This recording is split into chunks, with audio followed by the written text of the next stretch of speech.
They disappeared. Weeks, maybe months of silence. And just when you started to find your balance again, your phone lights up with their name. Your heart skips a beat. Is this it? Have they finally realized what they lost? Before you answer, stop.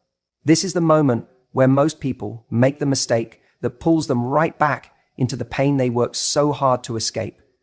A message is not a miracle. It's not proof they've changed or that they're ready to give you the love you deserve. Sometimes it's just curiosity, boredom, or loneliness disguised as effort. That's why you can't rush to respond. When you react instantly, you're not thinking clearly. You're acting out of hope, not power. And if you're not careful, you'll fall straight back into old patterns, over-investing in someone who hasn't earned their way back into your life.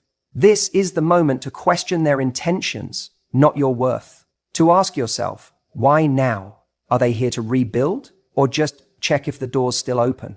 Because attention isn't affection. And the strongest thing you can do might be to pause, protect your peace, and remember, you get to decide if they deserve access to you again. When your ex finally reaches out after a long silence, it's almost impossible not to feel something stir inside you. That name popping up on your phone can feel like electricity running through your body, a rush of emotions all at once. You might feel excited, nervous, maybe even a little validated. After all, for weeks or months, you've been left wondering if they even thought about you. And now here they are, breaking the silence. That tiny message feels like it carries so much weight, like maybe it's the sign you've been waiting for. But this is where you need to stop yourself. Take a breath and remember something important. A message is not a miracle. It's not proof that they've changed. It's not a promise of anything meaningful. It's just a message. That's it. When you've been craving closure or holding on to hope, your mind has this habit of filling in the blanks. It starts telling you stories about why they reached out. Maybe they finally realized what they lost. Maybe they couldn't stop thinking about you. Maybe they're trying to fix things. And in those moments, your heart wants to believe those stories because they feel comforting, even romantic. But the danger here is that you take a single act, a text, a call, a DM, and let it mean more than it actually does. You attach your healing, your worth, your sense of peace to a few words on a screen. That's the mistake that pulls so many people back into a cycle of confusion and heartbreak. The truth is, people reach out for all kinds of reasons that have nothing to do with real love or commitment. Sometimes it's boredom. Sometimes it's loneliness. Sometimes they're feeling nostalgic and want to check if you're still there, still available, still willing to give them a piece of your time. Or maybe they're just trying to soothe their own guilt because disappearing without explanation weighs on them. And a simple, "Hey, how are you?" makes them feel like a better person. That message isn't necessarily about you. It's often about them and what they need in that moment. And if you're not careful, you'll misinterpret their curiosity as care, their guilt as growth, and their boredom as a breakthrough. This is why you have to approach their message with clarity instead of emotion. Ask yourself, if this person really valued you, why did it take them this long to reach out? Why didn't they show up consistently before? What has actually changed since they left? Don't let your heart leap ahead to a future reunion when their actions haven't earned that kind of hope. It's easy to think, but what if this is my chance to fix things? What if they finally get it now? But if someone truly wants to be part of your life again, they won't leave you guessing with vague messages. They won't just test the waters with a casual text. They'll make it clear with effort, with consistency, and with real conversations about what went wrong and how to make it right. So in that moment, when your phone lights up and your emotions take over, remind yourself of all the progress you've made in their absence. Think about the nights you spent crying and how you slowly learned to stand on your own again. Think about how hard it was to get here, to a place where you weren't waiting on their words anymore. Don't let one small message undo all that healing. You don't owe them an immediate response, or any response at all. This isn't about being cold or playing games. It's about protecting the space you've created for yourself and making sure you don't get pulled back into a situation that already showed you what it was. Because here's the thing, you deserve more than breadcrumbs. You deserve more than a half-hearted reach out from someone who didn't value you enough to stay consistent in the first place. You deserve someone who knows your worth, not someone who only remembers it when they're lonely or when life gets quiet for them. So when your ex reaches out after silence, don't let your heart get ahead of reality. A message is not a miracle, it's just a message. And sometimes the strongest thing you can do is keep moving forward without looking back. The moment your phone lights up with their name, it's like your whole body goes on high alert. Your heart races, your stomach tightens, and for a split second, the world shrinks down to that one little notification. It's almost as if time freezes and you forget everything else you were doing because now there's only one thought running through your mind. They're reaching out, ...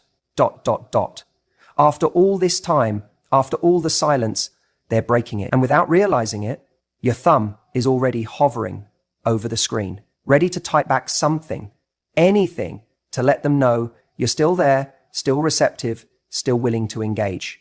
But this is the exact moment where most people make the biggest mistake.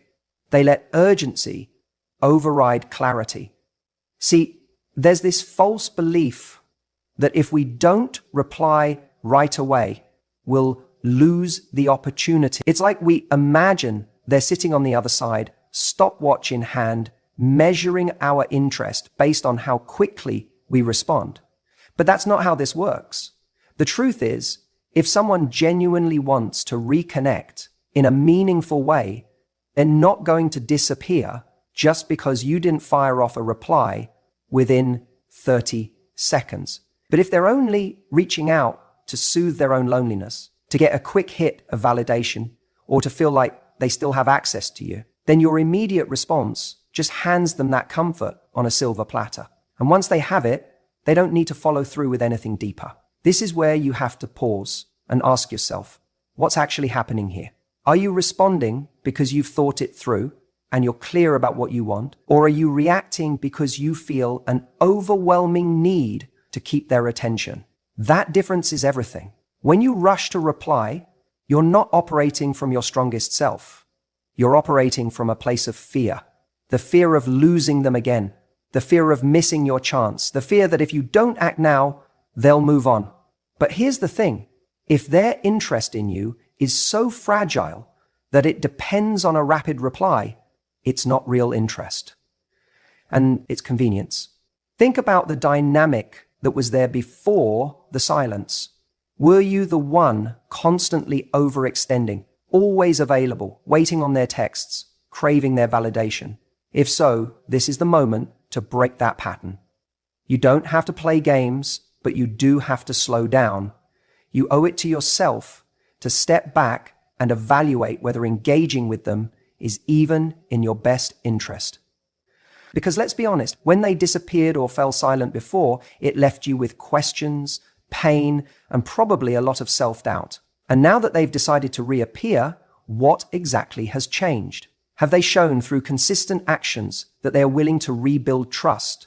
Or are they just dropping breadcrumbs because they're bored on a Tuesday night?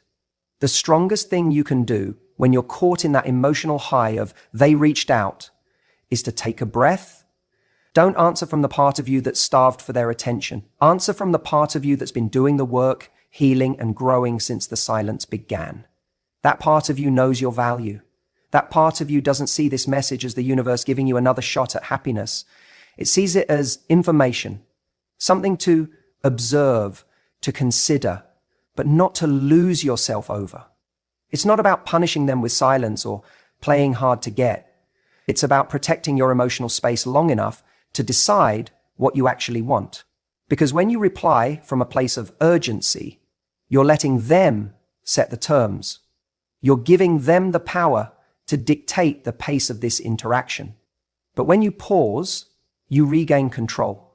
You make it clear, to yourself most importantly, that their reappearance doesn't automatically earn them the right to your energy, your time, or your heart. This is about self-respect. You've made it through the silence once before. You know what it feels like to sit with the pain and come out stronger. Don't let a single text undo that strength. You're not here to be someone's temporary distraction or emotional safety net. If they want access to you again, they need to show up in a way that matches your standards, not your insecurities. So before you type back, ask yourself one question.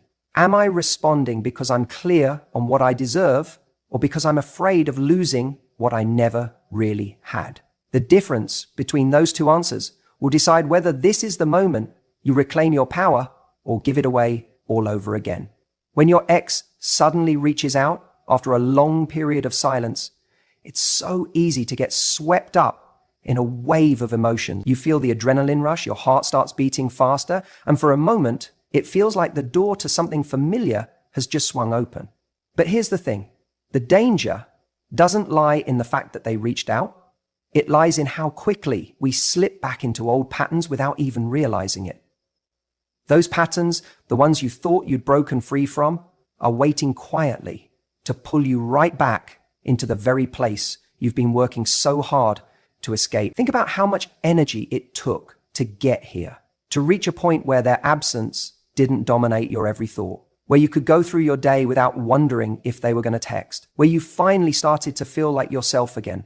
And yet, the second they send a casual, "Hey," or "been thinking about you," all of that progress can feel like it's hanging by a thread. This is because our brains are wired for familiarity. We crave what feels comfortable, even when it wasn't good for us. So, when they reach out, it's not just a text, it's an invitation to step back into a dynamic that your heart knows all too well. What happens next often determines everything. If you don't pause and see it for what it is, you might find yourself responding with the same energy you used to give them. What use?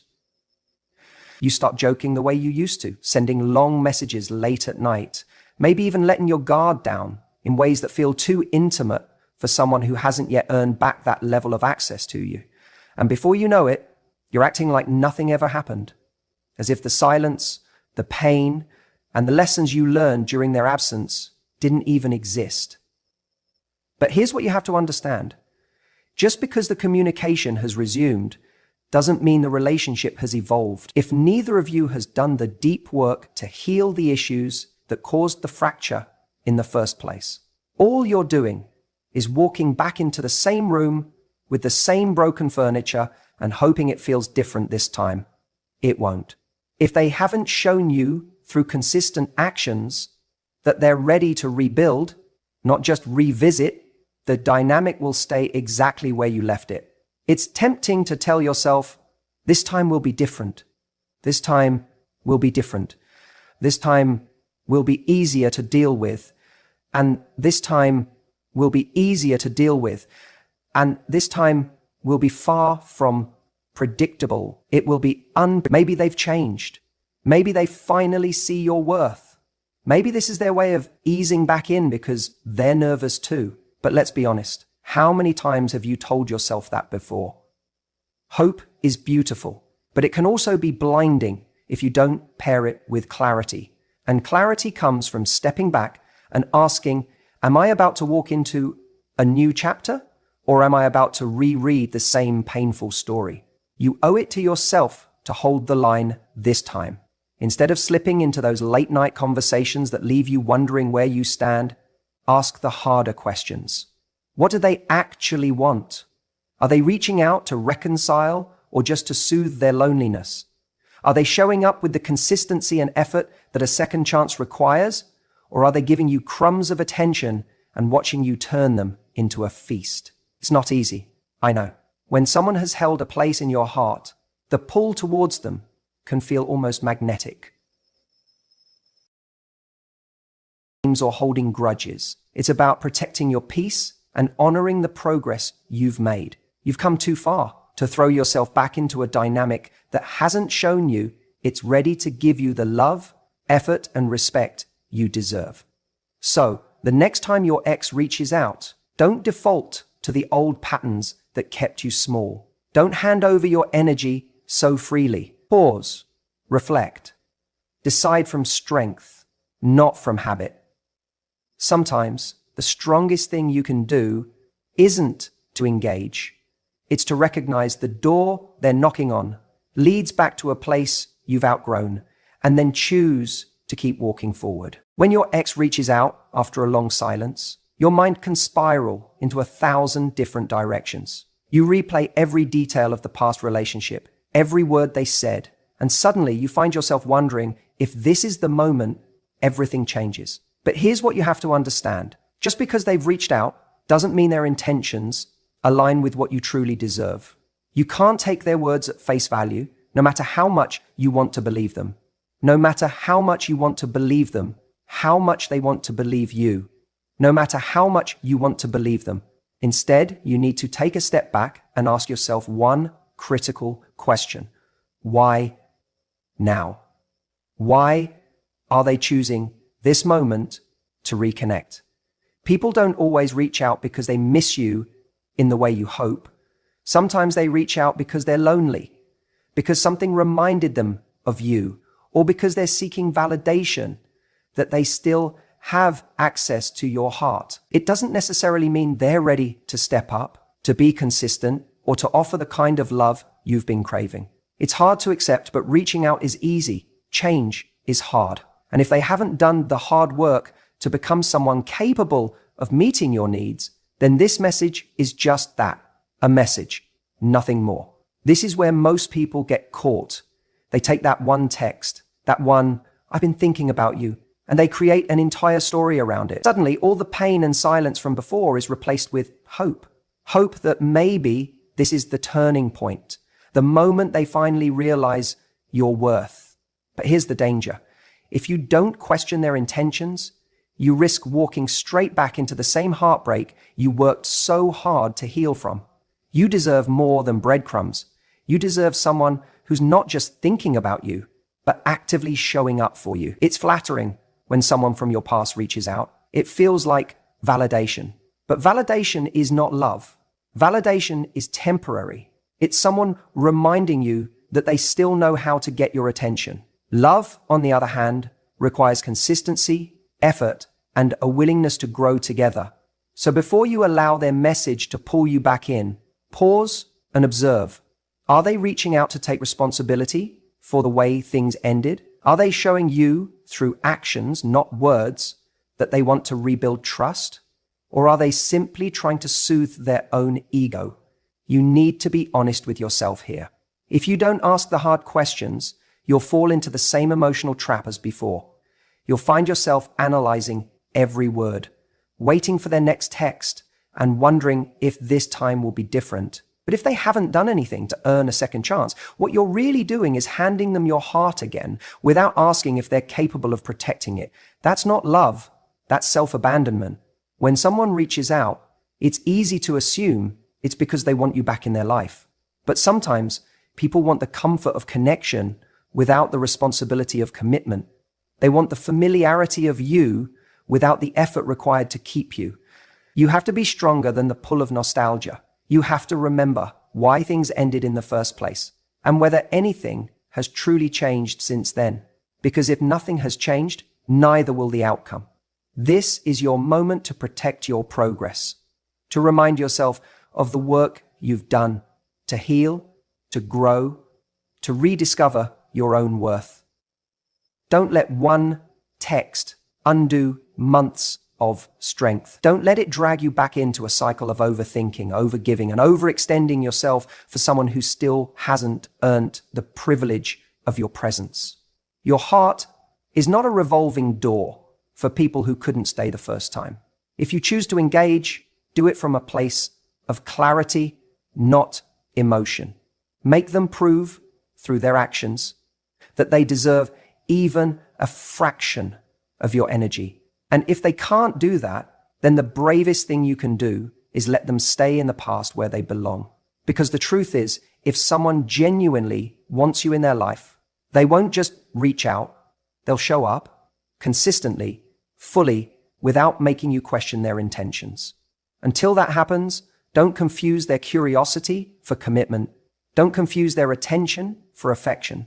And most importantly, don't confuse their timing for your destiny. The message is not. The moment your story begins again, it's the moment you decide whether to repeat the past or protect your future.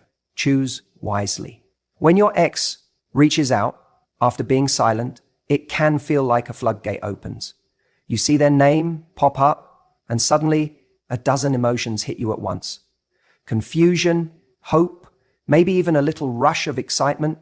For a moment, it feels like all the time that's passed hasn't mattered, like you're right back where you left off.